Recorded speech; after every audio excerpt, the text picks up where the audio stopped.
we'll guide you through how to use the Magic Wand tool in Krita. If you find this helpful, consider subscribing and liking the video. First, open Krita on your desktop and make sure you have your image or artwork ready to work on. The Magic Wand tool is perfect for selecting areas of similar color, which is great for making quick selections. To access it, look at the toolbar on the left side of the screen. It's represented by an icon that looks like a magic wand. Click on it to activate the tool. Now, move your cursor over the area you want to select in your image and click. You'll see that the Magic Wand tool selects all the adjacent pixels of similar color. If you want to adjust the selection, you can modify the tolerance level.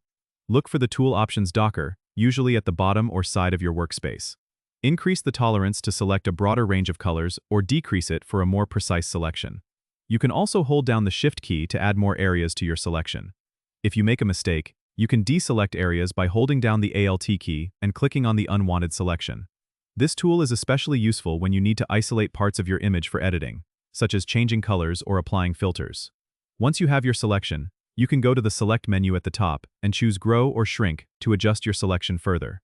This flexibility helps you get just the right area selected for your project. Don't forget to subscribe and comment if this helped you out.